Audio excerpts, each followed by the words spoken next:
I don't know lah, saya ini ngeliatin pengadilan Pak KC ini. Sekarang Saifuddin lagi ditembak. Aduh, si Abi ini banyak ngomong lagi. Kalau Saifuddin, saya kira memang cari masalah kalau dia, Pak. Kalau Iya, Saifuddin ini benar. memang cari gara-gara dia.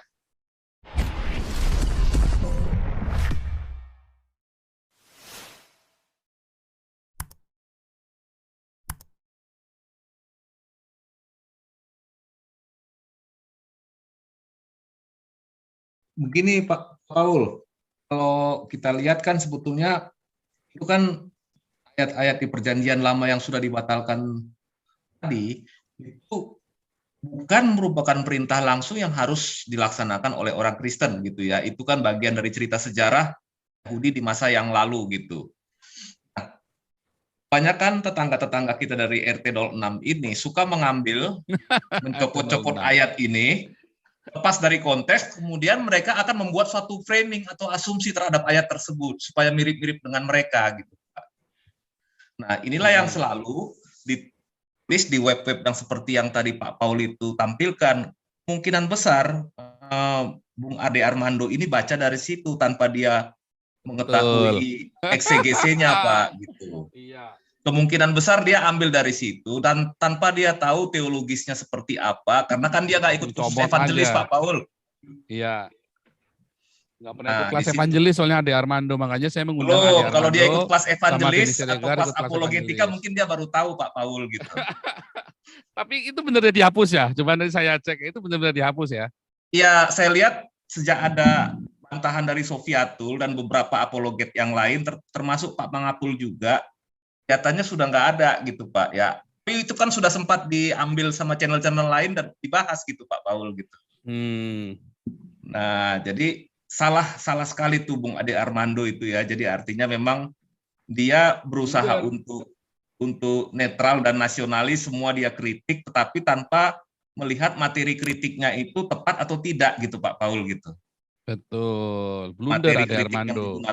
Blunder dia Pak. Jadi akhirnya itu apa yang dilakukan oleh Bung Ade Armando itu, orang yang tadinya simpati sama dia sebagai nasionalis dan pejuang pluralis gitu ya Pak ya, sekarang jadinya sepertinya dia membuka topengnya Pak, jadi orang menganggap dia kadrun gitu. Buka topeng, bener.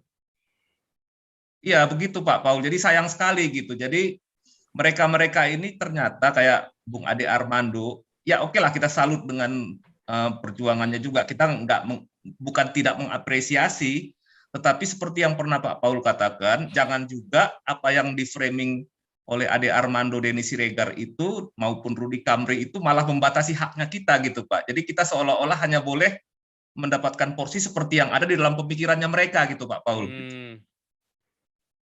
Itu yang saya lihat. Jadi ini saya lihat sekarang Abi itu siaran terus ya, dari 3 hari ini saya lihat pagi siang malam 3 kali Pak gitu ya. Ya di satu sisi ya memang kita memang sempat ya kurang sejalan sama beliau ya, tetapi dalam arti soal keadilan pada hak minoritas, saya juga sangat mengapresiasi Pak Saifuddin Pak. Betul.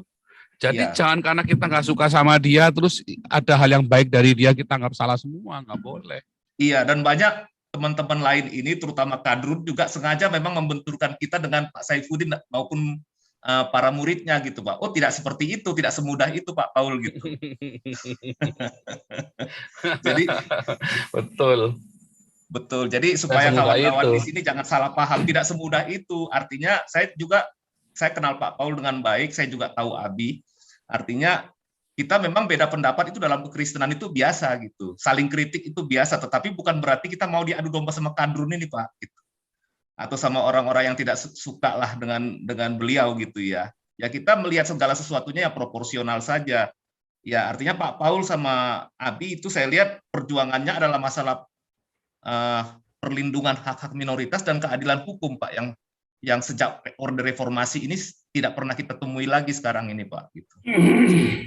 Seperti yang kata Pak Paul tadi, orang seperti MKC dihukum 10 tahun, kemudian ada yang cuma 5 bulan lepas padahal kesalahannya sama gitu Pak.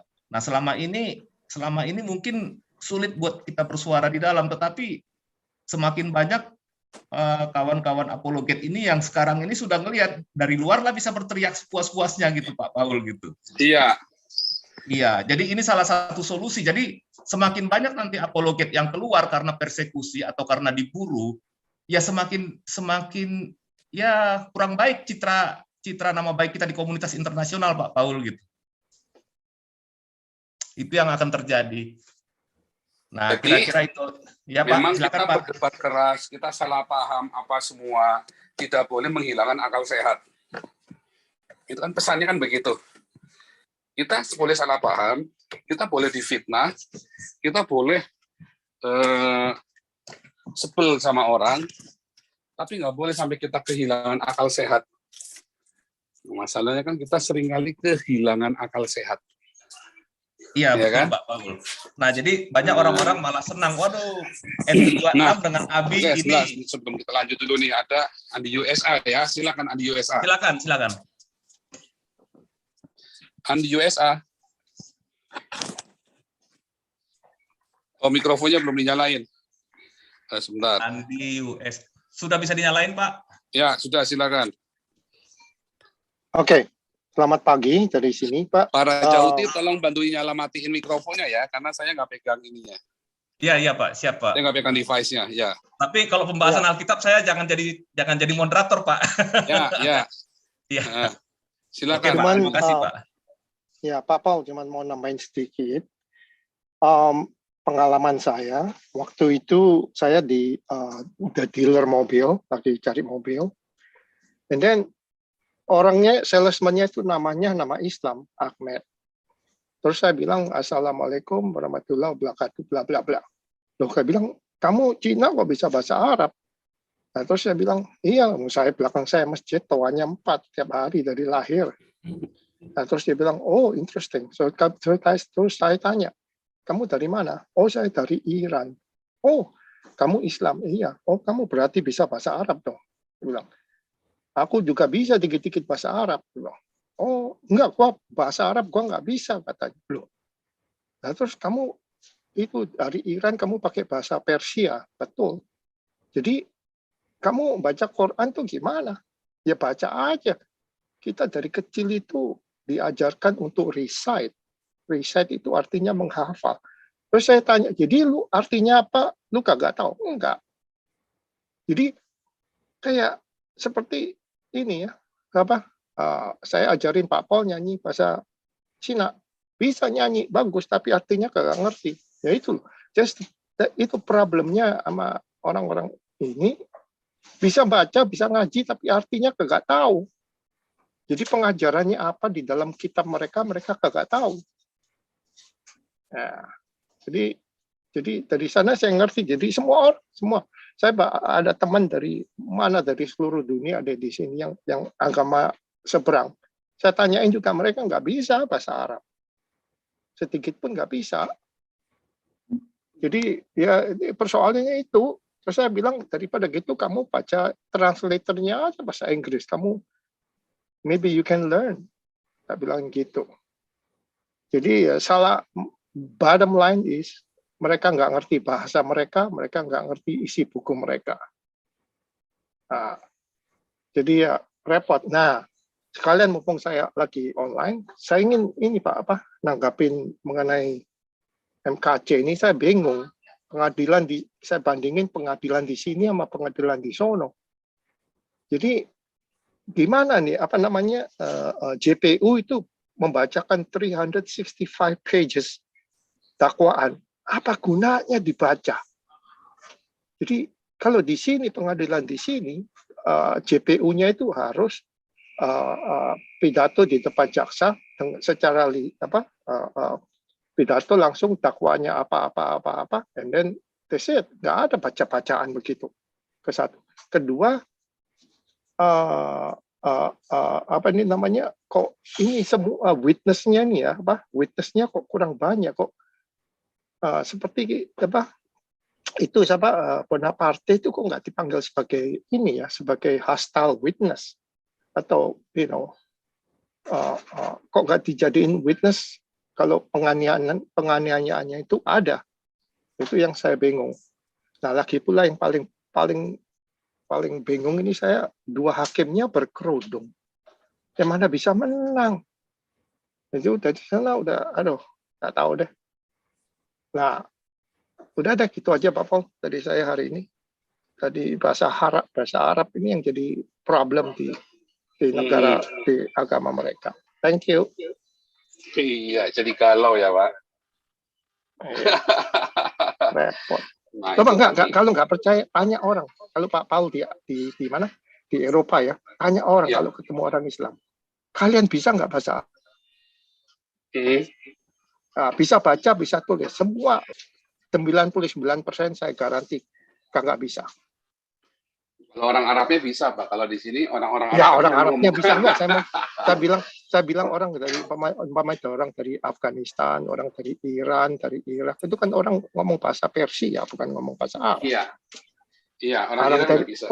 Orang dari Indonesia, dari Malaysia, orang dari Somali, Afrika, orang dari Cina. Tanyain, bisa nggak bahasa Arab? 99% saya garansi kagak bisa, kagak ngerti. Ya, jadi ya, I don't know lah, saya ini ngeliatin pengadilan Pak KC ini. Sekarang Saifuddin lagi ditembak. Aduh, si Abi ini banyak ngomong lagi. Kalau Saifuddin, saya kira memang cari masalah, Pak. Kalau Saifuddin ini memang cari gara-gara dia. Tapi tujuannya baik loh, Pak Paul. Kita harus itu acknowledge ya. Jadi tujuannya dia baik. Jadi mau nggak mau sekarang 300 ayat itu mereka pada tanya, apaan ini? Semua orang pada tanya, apa isinya kok jadi ribut? Apa nih 300? Nah, ini kan kesempatan dia buka semua tuh 300 ayat. Maybe more, I don't know. So, oke, itu aja Pak. Thank you. Kalau Saifuddin memang cari gara-gara kalau saya lihat, Pak. Kan dia lagi nunggu sampai di DPO kan. Soalnya sampai sekarang belum di DPO kan dia kan, makanya tambah keras dia kan. Ya, tapi kan dia mulainya karena dia lagi di Amerika, jadi sok-sokan, gua di Amerika nih, gua bisa. Makanya dia sengaja nunggu di DPO kan, supaya di DPO udah dilaporin. Tapi saya dilaporin terus dia belum di DPO, yang tetap nggak bisa. Kalau buat suaka kurang kuat.